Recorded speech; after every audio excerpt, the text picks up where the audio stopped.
7:46. Nice drop, Freddie.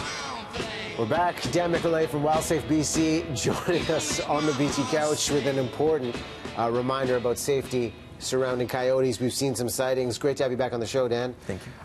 Coyotes in our neighborhood, and there was one sighting that appeared in Mount Pleasant that had some people asking questions. Is this a common occurrence this time of year? Yeah, it's very common. Right now, the coyotes, this is February when they're starting to go into packs. Normally, the weather's a lot colder, so they need more of them to be able to hunt. It's also their mating season, so they'll be more visible, they'll be a little bit more aggressive during this time. And when you see this type of sighting right here, diet, what are they eating? What are they looking for? They're looking for anything. They're omnivores, so they're looking for small pets. They're looking for rats and chipmunks, squirrels, anything that they can catch. They'll also go into garbage. So if you have your garbage unsecured, they'll be going after any kind of food source that you might have in there, from like chicken bones to meat to even some fruits.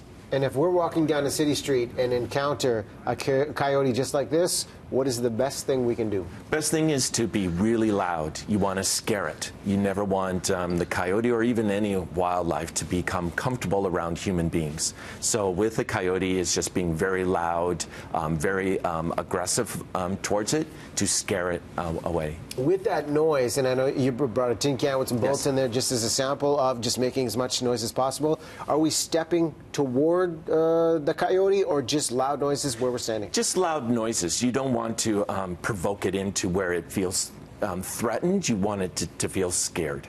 So having something like this, which is just a simple soup can with nuts and bolts in it, and again some quality duct tape on top, and just shaking it really loud, screaming at the coyote really loud.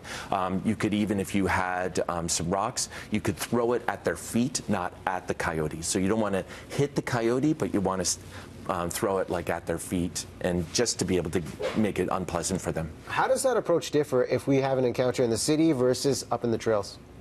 You want to do the same sort of thing. With the city, what you'd have is you'd have a single one, usually a single one, and every once in a while you might have a second one around the corner.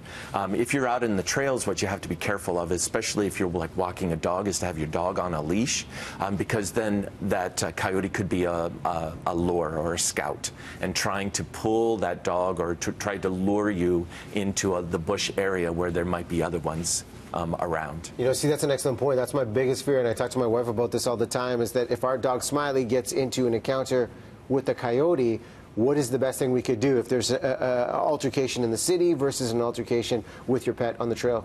Yeah, well, you want to try to protect your pet, obviously, and try to rescue your pet. But you don't want to also be in a situation where you put yourself in danger on there. So if you see a coyote and you have if your pet is small enough, pick up your pet, hold on to it while you are also scaring the coyote away. Okay.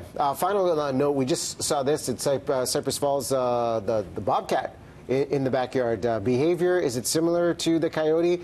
What do we do in this encounter? Yeah, so a bobcat is not necessarily a danger to humans, or there's fewer attacks of them for humans, but they are a danger to, again, small pets. So what you want to do is make sure that you keep the attractants away. So don't feed your pet outside. Don't put your cat outside. If you have your dog outside, keep an eye on them, bring them back in. Okay, great tips right there. WildSafeBC.com, that's the website to find out more. Dan, appreciate you coming by as always. My pleasure. All right, thanks for the props too. Sure. Every little detail counts. After the break, watch